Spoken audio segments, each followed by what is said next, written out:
Noh, rõõmus nägu või? No ikka rõõmus, kui saab mootoreid jälle teha.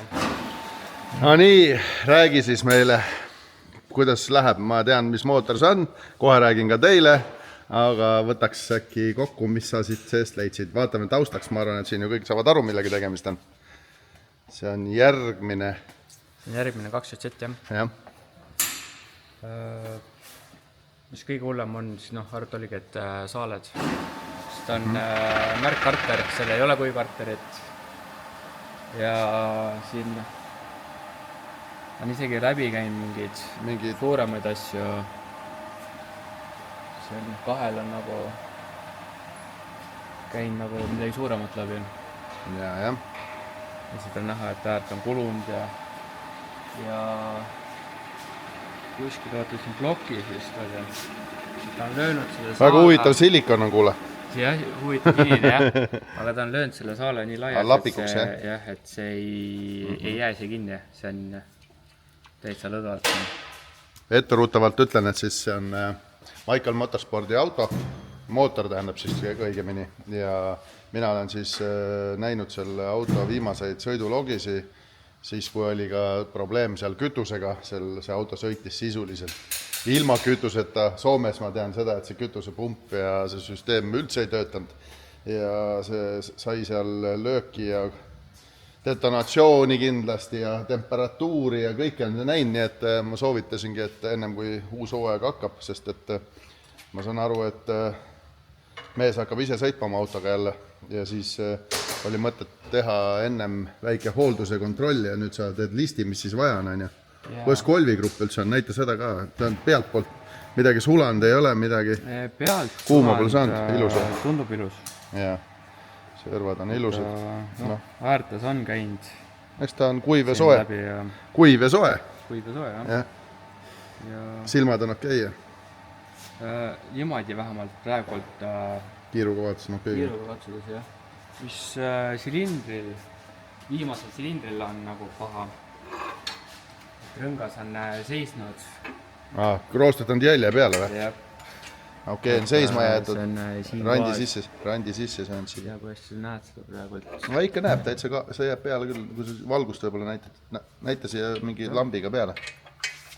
Ma proovin sulle ära fikseerida. Muidu on nagu ilus, aga lihtsalt siia on jäänud vaata see etanooli niiskus sisse. Jah, sealt on nagu näpuga tunda, jah, et väike hoon on vaja teha. Tuleks jah teha ülehoonimine, et siin on mõned kriipsud on, aga nad ei ole õnneks väga sügavad. Jah, muidu tundub enam vähem. Okei. No aga siis, kuidas klapid on selle peale kontrolli kõigepealt, ma saan aru? Ma arvan, et selle pea võib jah kontrolli saatma, sest kui ma vaatasin kaameraga sisse, siis tundus, et osad klapipesad ei olnud seda läikivat ranti nagu ühtlaselt, vaid oli niimoodi, et ühes kohas oli paks ja teises kohas nagu kadus ära peaaegu. Võib-olla nad ei pea enam nii hästi. See on antiläägiga sõit ka. Jah, et nüüd arvatavasti tuleb üle siis sooveldada need klapipesad. Kuule, aga tee list ära ja siis vaatame koos üle, et mis siin vaja teha on ja siis võtame juba, räägime teistele ka, mis siin tehti või mis siia telliti, sest et ega see kiiruga piu-pau ei peagi vastama nagu. Rahulikult on vaja üle mõõta kõik. Klapi clearance'id ka mõtlesin. Klapi vajateid, okei. Nagu selles suhtes, kuna sellel on Gelfrodi nukad, siis nukakaardis ütleb, et peaks olema 0,25 milli. Aga siin oli tehtud siis sisselaskel 0,15 ja väljalaskel oli üks oli ka, eelviimane oli 0,15 ja siis oli seal 0,2 ja üks oli 0,3. Et need võiks ka üle käia, ajada nuka tootja soovitusele vastavaks. Jah, et nii kuidas nukakaart ütleb, et nii võiks olla need. Aga kepsusaaled olid okei ju? Jah, kepsusaaltel ka. Osadel samamoodi kulunud on? Okei, ta on jah. Seal on hakanud juba see on jah, selles suhtes kulunud, et kui me vaatasime piirajal, siis piirajal seda laiku veel ei olnud, et oleks juba see skihist läbi läinud, et kust hakkab. No tal on kuivkarter ja see on hoopis teine lugune. Seal on see teema lihtsalt, et kui sa sõidad pro-klassis ja siin on nad koormad, ütleme suure rehvi ja ja teed sinna kõvasti grippi, siis sa viskad oma tagumikku ja see õli ei taha seal all püsida. Ja kui sa sõidad seal suure pöördega kogu aeg seal 9000 juures, siis õli alla ei tule. Kusjuures sellel oli vibratsiooniga õlivõttur ka ära murdunud. Oli või? Nagu üks kinnitus siis ära murdunud. Aha. Siin peaks olema niimoodi, et toetaks, et ta ei saaks siit jala pealt ära murduda. Ta on siis ära aga siit päristanud. Ja siin oli päris palju silli oli siin, et... No silikoni ma näen seda, siin on seda silikoni siin põhjal nagu tonnidega. Liiga palju seda silikoni ei pea panema, jah. No see viga on selle siis, et see üleliigne läheb siia ringlema. See on see probleem. Jah. No, ja kui on liiga vähe, siis hakkab lekkima. Kuigi see on huvitav, et see mootor oli õline. 2 šotsetti tavaliselt on väga lekivad hästi, ei leki on ju? Ei leki jah, sellepärast, et neil ei ole nagu väga palju kust lekkida. No, aga silikoni oli pandud ju. Aga siin ma lihtsalt kahtlustan, et siin on need klapi kambrigaaned. Et... need ei pea, jah? Silikoniga pandud ka? Jah, silikon pandud, et arvatavasti on need lekkinud siis, sest mootor oli üleni nagu ikka päris õline. No selge. Kuule, aga siis vaatame hiljem listi üle ja tellime jupid ja arutame kliendiga ja mani, võtame ära ja siis saab kokku. Aga muidu vähemalt mingit fataalset errorit veel ei olnud. Ma arvan, et see oleks järgmisel või ülejärgmisel võistlusel võinud juhtuda juba. Jah, siis kui see saalel kulub see kiht ära, siis ta läheb juba kiiresti see... Ja, eriti veel, kui sul vända raam oli juba lõtkuga. Ära pekstud, vaata. Kepsul olid samamoodi ära tagunud, jah. Et nad on nii lõdvad siin, et nad ei hoia kinni enam. Et näiteks piiraja mootoril sellist seda ei olnud. Kõik olid... No kuule, seal oli Kaspar kokku pand ju. See on lihtsalt hea vilitussüsteem. No räägi, Tõnn, mis Bemmil viga oli?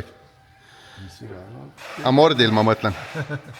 Sa oled siia adapteri teinud ja ma nägin, sa reisid.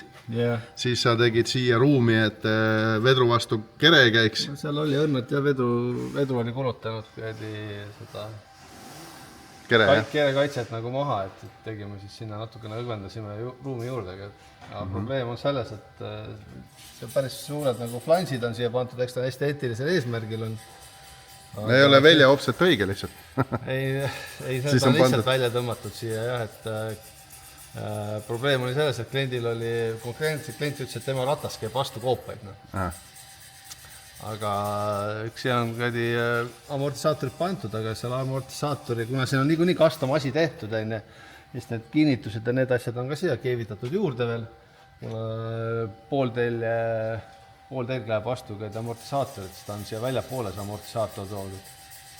Aga amortisaatori enda pikkusest ei ole jätkunud ja siis ja turvalisuse pärast ka siin on hästi väikene keerme osa jäi nagu hoidma, siis seda hültsi ja siis amortisaatorit ennast. Ennem oli tõstetud auto üles vedruga ja see tekitas omakorda, et tekitas vedrule eelpinge peale. Siis... No vedrul on pinge, jah, see on pinge peale, aga amortisaator liikus, kui auto alla lastes, amortisaator liikus ainult sentimeeter amortisaator enda sissega, et siis see on niisugune olukord, et kui sa nagu august läbi sõidad, siis peaks ennast nagu ikkagi ratast välja sirutama. Aga see põhimõtteliselt amortisaator läks ennast välja sirutatud olekusse ja see tagus kõik oma see taobligus, et need seest, need kolvid ja kõik asjad katkiga. Praegu üritame just niimoodi, et tegime siia pikenduse vahele, et amortisaator läheks vähemalt poole vardani käiku jääks, siis tal jääb siia lõpu ja selle vahele umbes 3 sentimeetrit liikumist ja ta saaks ka veel pärast 3 sentimeetrit ennast välja sirutada. Et selline on see plaan. Kõrgust tuleks reguleerida amordist, mitte vedrust, vaat see on asja point. No jah, seda me saamegi seda keerata, nüüd on siin 6 sentimeetrit on seda reguleerimis. Praegult on ta ise nagu siin põhjas. Me saime praegult siis umbes 2 sentimeetrit nagu tõssime. Praegu on eelpinget, vedrul ei ole. Jah, vedru on täiesti nõrk. Okei, seda saab ka veel reguleerida natuke nagu vaja. Jah, et vedruga ma reguleerin siis seda osaga, et pärast, et ta siia keskele jääks, et siis sellel amordil oleks nagu tööpinda ja pärast siis auto kõrgust reguleerime siis siit altpoolt. Just. Istu 5. Tõnn, sa tead, mis päev täna on või? Naljapäev. No vot, ma tulin naljamehe juurde. Just. tegin ka siin ma olin kõige suurem naljamees on ju. ja ma tegin ju kala näoga tegin ju nalja, panin Facebooki, et ma nüüd lõpetan karjääri ära. Ja mul on telefon täiesti punane, kõik helistavad, kirjutavad ja keegi kalendrisse ei vaata. Et feedback on positiivne. Positiivne feedback ja kõige hullem on see, et tänapäeval inimesed ei saa naljast enam aru, et sa pead alati peale nalja kohe hakkama seletama, et see on nali, aga nüüd ma lasen seal praadida. Praegu tuldi isegi ekstra kohale, küsiti, et mis pull on. Aga millal sul see video üles läheb? Peale lõunat? Ei lähe, see läheb, ilmselt läheb 6 aega hiljem, on ju, aga see pole tähtis, sest et see nali on lahti seletatud ilmselt varem juba, aga ma tulin tegelikult vaatama, mis sa teed. Polte keeran. Mis sa teed, mis sa keerad siin? Näed, 6 mutrit keeran lahti. See on meil siis, näete, see on see sama E30. Kas mootor on originaal või mingi muu? Vist ei olegi. Ikka originaal siis. Ei, mina tean neid asju. Aga mis sa teed, võtad põhja alt ära või? No siin oli tõlilekked, et üritame nendest siit lahti saada, et karteri põhjal siin punnil oli ka, aga koha peal keevitades ei kipu nagu pidama ja ma peab vaatama, et mis tal seal seespool on, et sai nüüd küll välja freesitud see augu katkine koht, aga tunne, et seal tuleb mujalt nagu, et siis peab ikka ta maha võtma. Ja siin tihendi vahet on ka liiga palju lekkeid siin, et vaatame, mis see... Saad ühe korraga mõlemad asjad teed. Ja mootoripadjad on ka niikuinii vaja vahetada, nii et siis teeme 3 kärbest lööme ühe hoobiga. Ja. Aga tagamoodid tegid ära, et see hea. Tagale sai veel vahele pandud, flanšid on veel tulemata, aga me saad treitud asjad sai anodeerimisse viidud, et see pikendused, mis me siia vahele tegime, et siit poolt näeb. Praegu on ära võetud anodeerimises. Jah, viisime anodeerimisse, et saavad natukene... Oksiidikindel ja viisakamalt välimus. Jah. Aga vaata, kui madala see summuti see koht on. See vastu maad ei käi või? Ei ole käinud. Näed, siin on täiesti veel kumerused. Vist pole palju sõitnud ka. No ega ta eriti ei ole, jah. Siin ma vaatan lihtsalt, et see koht on, vaata, oleks võinud olla ju samamoodi siit kõrgemal, et siis... No, see on... Kui hakkab vastu käima, kui probleem on, siis likvideeritakse. Praegu on list on pikk või? Ei ole pikk. Hakkab looma. Aja piir on ette tuleb siis. Mis siin veel oli? Siin on mingid PDM-i hakkad panema? Ja PDM-i paneme ka veel selles tsüklis ära, et praegu kuu lõpus siis. Mis juhtaju seal oli?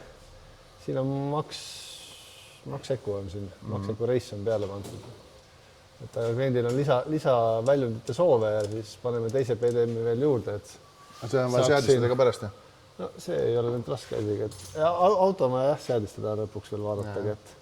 Vist oli mingi Flexfueli teema ja ma lihtsalt kõrvatana kuulnud, ega ma tegelikult täpselt ei tea, mis teema on. Rohkem on siin jässelt rooliga on üks vaja tegeleda, aga tal on pump on pagasnikusse pandud, et ma pean vaatama, kas nüüd sellest tootlikkusest jääb väheks, et koha peal kiiresti keerates hakkab rool jõnksutama, et ta nagu ei jõua siis nagu see, kas siis torustik on väikene. Sul kõrval on üks driftimees, kes on näitegi jebinud kõvasti. No jah, driftimees ütleb, et sellest ei aita, tuleb suurem pump panna,